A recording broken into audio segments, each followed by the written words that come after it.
Hello, good morning. Right, I have had a request for the second part of the war as a video.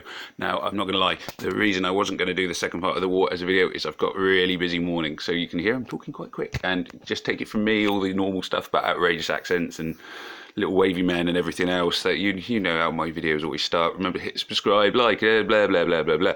Anyway, oh, somebody's killed me. That's harsh. So we're going straight into the second part of the war. Now, I, like everyone else, am beginning to run a bit low on heroes, or really decent purple ones anyway. So I'm just going to find opponent. I'm not going to take on their leader again. Two healers. Not sure. It might be a bit much for me, that one. Is there a team without a healer? I always like to look for a team without a healer because then you're guaranteed points. So Jim 443 up in the top corner there's got no healer. Makes him very vulnerable. Easy points. Yeah, let's go for Jim 443. I mean, he basically, because he's got no healer, I don't think Onatel does healing, does she? With no healer, I can't actually come away with nothing. So that's a good start. Always recommend putting in a healer. Now, I'm probably going to go for a bit of a green team here by the look of it. Green, green, green. Now, I will put in a purple because, as I say, it's always worth having at least one. I might put in two purples, give me a bit of extra bump against Onatel. And I'm going to want a decent sniper, maybe a decent, let's go with a red sniper. So I've still got quite a powerful team. As before, I like Liana to have the quick troops, and I like speedy mana troops in this. Gafard's not completely finished, but he's quite good, and he stops it. Actually, he stops it. Oh, too late. I was about to say he stops healing. I won't take him, but here we go. So here we go. Come on, computer, you can do it. Here we go. I might put on my war face in a sec. Put my war face on because I didn't put that on for the first part of the war. So let's see how this one goes. It is interesting. So I'm going to go for the purple 4 in a row to start me off. Which, see now, if I'd actually got an extra purple hero, Onatel would already be dead. I don't, but even so, that's pretty good. I won't use Sabina yet because I don't really need to at this point. Slide on to the greens. I'm not going to use Sabina yet. There's still, my team really haven't taken the damage to warrant it. Okay, that's handy. So I'm going to go for got the greens charged now. I thought that would take him out. There we go. Yellows and reds. This is the beauty. You know, my bench of heroes is getting pretty deep. I've got a reasonable range of spare heroes now, which means that I still bring in 5 stars even at this stage of the war. Admittedly, they aren't the colours I would perhaps choose, but they're still pretty good. My team is beginning to get a little bit wounded now, so I will use Sabina after this move. So I keep my healing going, heal them up, keep them alive. Bomb goes off. I think I will win this one now. It's not impossible. I could lose it still. Elena's pretty good attack, of course. Luckily, Sabina's ready and removes that perfect riposte straight away because I don't really want my heroes killing themselves. That's just counterproductive. Just leaves Magni alive now. Magni's a good hero, but I don't think he can beat all of my team. He might, if he'd have hit Gafar, he probably would have killed him, but the rest of my team are tough enough to withstand it. Ideally, I would debuff him and remove that shield up skill he's got, but I think I've got enough power here to finish him off anyway. There we go. Tidy win against Jim. So, balance of probabilities there. Jim, I attacked him because there was no way I could really lose. So that was pleasing, very pleasing. Let me come out of this just for a second. I'm going to put my war face on. So my war face. That's a war face. There we are. War face is on. Come on, war face is on. It's serious now. Going back to the war as quick as I can. Like I say, hurry in this video a little bit. Try not to hurry my attacks now. Again, there's another team that hasn't got a healer. Igorzen. Always take a healer on war because if you don't have a healer, it makes you very, very vulnerable to anyone, really. You are setting yourself up for quite a fall if you do not have a healer with you. It might be too red heavy here. I might swap that. Amniona is a bit of fun. I might chuck her in. She's just have an extra purple, and I will go in for Jabbar there as well.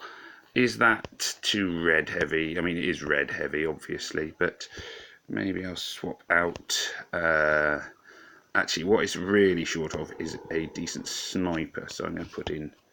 Oop, that wasn't who I was intending to replace. I'm going to put in Sonya as a sniper, because a sniper is useful, and I haven't got a healer either, have I? Maybe take Bold Tusk instead of Wilbur. Where's Bold Tusk? He's all the way down here. There we go. No, it's a red team. I can't even remember what I should. Oh, I meant to click enemy info. This is the trouble. Sometimes, unfortunately, real life means that my war attacks are not exactly like totally rushed, but I don't necessarily have the time to think them through quite as much as I might otherwise like. But there we go. This is my grumble here. Real life does get in the way of so many things. But there we go. There we are. Oh, a couple of purple 4 in a row as well. At least, what's her name? Amniona will be ready. Now, Amniona is one of those heroes that you either love or hate. And let's be honest, most people hate her. She's not brilliant. Let's be fair to her. She's a bit of a liability in a lot of ways. Horrible screen in a lot of ways here as well, which isn't very helpful. Could do some reds, really. Not many reds coming my way. Onatel, oh, I forgot Onatel does heal herself, which is a bit annoying, but there we go. She's going to keep going off. Luckily, you can see there the beauty of the ghost thing is that she's not actually done anything to Amniona, so she's not affected my Amniona there at all, which is quite handy. So Amniona gets to stay alive, and because she's got her special ghost power on, she did a lot more damage with the purple tiles. This is obviously going to be a loss. Hopefully I can finish off Onatel, but the trouble is I'm just having really no luck on getting reds moving. Amniona there. Oh, this time you see Amniona hasn't got a special skill ready, so it does do some damage to her.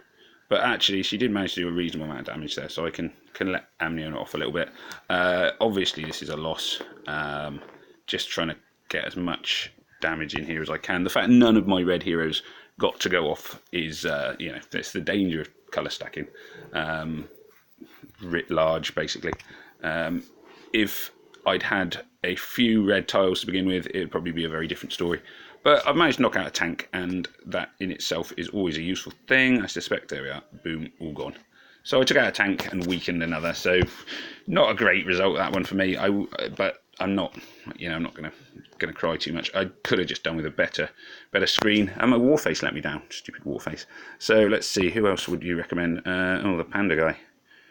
Yeah, well, this team have a healer, albeit that it's Kashrek, so he only heals people around him. Well, let's see who are my more powerful heroes. Do I want... might as well take Wilbur. Wilbur's a bit of fun. Jabbar and Sabina, and one hero. Who shall I take? Chow. No, I'm not going to go with Chow. Valeria. Valeria's quite fun. Grim. Caedmon. Again, Sniper's possibly going to be the issue here. In fact, I think I'm going to drop Wilbur. I might regret dropping Wilbur. I'm going to put in Gormek. Where's the mighty mech? Gormek and Grim, I think I'm going to go with here. So I've got more of a rounded team, not that Grim. I'll go with the finished Grim. And Gormek, I still up the top. I've got a couple of Gormeks. I quite like them both. Shield down, guys. There we go. So let's just go for that. So I got a reasonable sort of spread of heroes. 2 purples against their yellow tank. Hu Tao is quite annoying, but at this point in the war, with only an hour and a half left to go, this team is one I wouldn't perhaps normally target because they're reasonably weak compared to me. But at the same time, I'm at the point where there's only so much time left. Now I can see a move which will trigger a small combo. Oh, stupid fat thumbs again. I can see a move that will trigger a small combo, which is this one. It's annoying that I haven't really got much in the way of... I've got a lot of greens on the screen, when that's the only colour I don't have, which is very inconvenient. But there we go. really don't like the number of greens on this screen. It's really quite frustrating. And I bet you, oh, and at least another ton of greens didn't appear. Now, Hu Tao is, like I say, he's not one of my favourite heroes. He's very slow, but he will blind everyone, which is going to be a nuisance, because now half my heroes will miss. Normally, because he's so slow, Hu Tao dies before you can get there. Oh, he's one of those revivers. I hate the revivers. Gosh, they get on my wick. Just stay dead, you know. Anyway, there we go. Set up this blue gem here. Now I can see Kashrek's about to go off, and I don't think I can kill him before he will. So I'm deliberately not targeting him because I don't think I had the power to finish him off. Instead, I'm working on... Oh, I forgot to target that. That wasn't very clever. I thought I'd already pressed it. There we go. Never mind. Fool. Yes, I will target the two heroes on the other side of the screen, namely Richard and... Oh, goodness me, what a pile of greens again. Richard will go off. He will do quite a lot of damage to me. Unfortunately, I don't think I'm going to be able to stop him going off in time. Maybe if I'd thrown the purples at him. I don't know. Here we go. Boom. Richard. Dangerous, dangerous Richard. It's frustrating, this attack. Like I say, just too many greens on the screen. Richard would have... he's dead, which is a good start. My equivalent of Hu Tao is, of course, Justice, who is sitting there. Justice, painfully slow sometimes, and this is going to be one of those raids where he is. He's still standing, which is something, at least. It's not impossible. Ow, get off me. Sorry, my cat has come and started scratching my face. Well, my leg, more accurately, but I'm going to say my face because it sounds better on the video. You know, howling because the cat is scratching my foot sounds a bit pathetic. Stop scratching my foot. There we go. Oh, so it might come back. It might actually be Justice can turn the tide on this one. It's annoying his attack is... Oh, there we are. His attack's back up, which is good. I was a bit worried that with his attack down, he wouldn't have the power to do this. Come on. If this kills Kashrek... Ah, blooming heck. I hope that would kill Kashrek, because really Kashrek is the one who's going to keep them alive, and I don't have a sniper to like hurry him on his way to the grave, so I have to just hope things go my way. The attack boost will start to tell against me. The red tiles will do a bit of damage to Kashrek. You missed me. Missed me. I've got two purples. If this finishes off Kashrek, we can do this. Yes, Kashrek is dead. So with Kashrek dead, I would say now that I will turn this one around, and I actually managed to win it, because I thought to begin with I was going to lose. Tibertus is a good hero. He's just a good all-round guy. He used to be the face of L'Oreal before he turned to the dark side. It's true story. But he probably can't beat these two together, because they will keep healing, and he cannot heal now, because Kashrek, who was there to keep him alive, is now safely dead. So it's really just a case of attrition. Now, his attack will keep going up, which is going to be a bit annoying. So eventually it will be so powerful that it might tip the scales in his favour. But luckily, my two heroes are both relatively healthy, and Sabina should, at least in part, keep Justice alive. You'll see it's a bit of a battle of attrition, this one. It's just sort of wearing him down slowly. But I still don't think he's quite going to have the power to kill them both. Now, I don't necessarily... Oh, I should have got rid of those greens that were in the way then, because his mana's full anyway. This... Boom, here we go. See, he's killed Sabina with one strike, which you wouldn't normally get Tibertus doing, but his battle skill power has gone up and up and up. But not quite enough, as I said. It just about turned the tide in my favour there by hanging on. And Justice... Whatever else he did, he managed to hang on and not die. So fair play to Justice. Now my team is winning this war, so fingers crossed we'll get there. Oh, top of the tables, Ooh, with me war face and everything. So I'll leave me war face on and see we go. There we are. So that is one of my shorter videos. It remains to be said, I hope that you've enjoyed it. That was two very good war attacks. One which I do blame the screen a bit. I just had so few reds, and a few reds would have just tipped it in my favour. But there we go. Remember, the key message, I suppose, from this video is you should always have a healer in your war defence team, unless possibly it's the ones where you've got field aid. You can get away with it then. But the rest of the time, take a healer, because otherwise your opponent is guaranteed points when they attack you. Even like with a really weak team, they will get 1 or 2 points, and sometimes in a war that can be enough to turn the table. So make sure you have a healer. That way, if your healer goes off, they can undo all the damage your enemy has done, and they get no points at all. Anyway, so that is Farmer Ben saying, peace out, may death come swiftly to your enemies. Remember to click like, remember to click subscribe, remember to press the little bell icon, and do all the other funky things that YouTubers tell everybody to do. I hope that this has kept Big Bird happy, because it was his demand. Take care of yourselves. All the best. Farmer Ben saying au revoir.